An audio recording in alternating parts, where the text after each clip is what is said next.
일본의 역사 왜곡 대응 예산, 그리고 독도 주권 수호 및 해양 연구를 위한 예산은 윤석열 정부 들어 2년 연속 삭감돼 지금 반토막 수준이 된 걸로 파악이 되었습니다.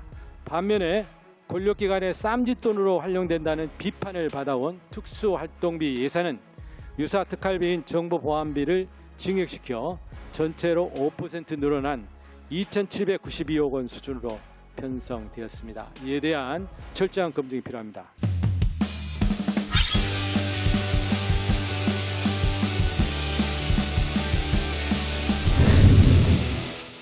안도걸 정책위원회 상임부의장님의 발언이 있겠습니다. 네. 지난 9월 2일 국회에 제출된 내년도 정부 예산안의 문제점에 대해서 말씀드리고자 합니다. 내년 정부 예산안은 한마디로 부자 감세는 확대하고 내수 부양을 위한 정부 지출은 최대한 줄인 민생 포기 예산이라고 할 수 있겠습니다.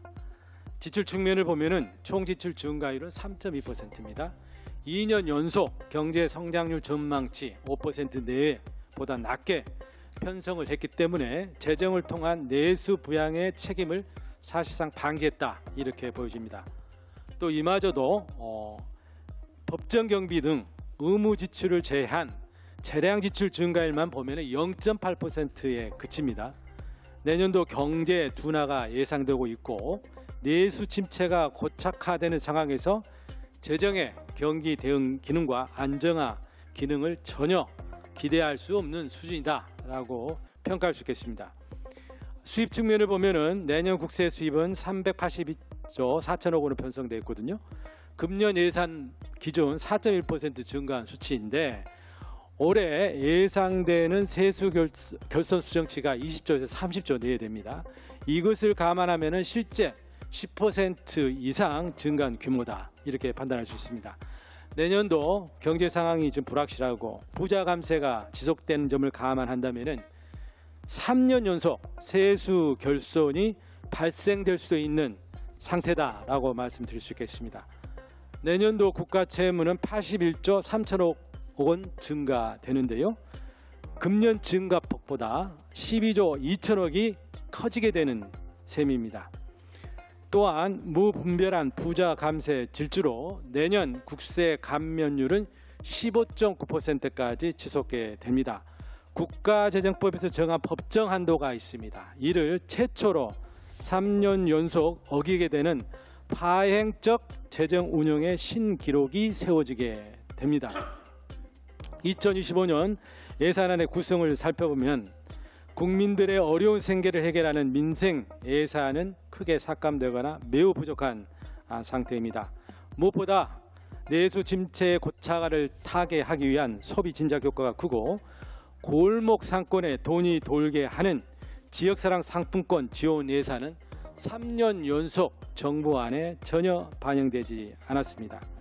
자영업자의 채무부담 경감, 양질의 공공임대 주택 공급 예산은 크게 부족한 상태입니다. 또한 작년에 무자비하게 삭감되었던 R&D 예산은 내년에 삭감 이전 수준을 복원하는 선에서 그쳤습니다. 그리고 에너지 전환을 선도하고 또 첨단 산업의 경쟁력을 키울 산업에너지 예산은 1.1% 증가율에 그치고 있습니다. 당면 현안에 대한 예산도 크게 부족합니다. 딥페이크 성착취물 등 디지털 성범죄가 날로 심각해지는데도 여가부의 내년도 디지털 성범죄 피해 대응 예산은 올해보다 31.5% 삭감 편성되었습니다.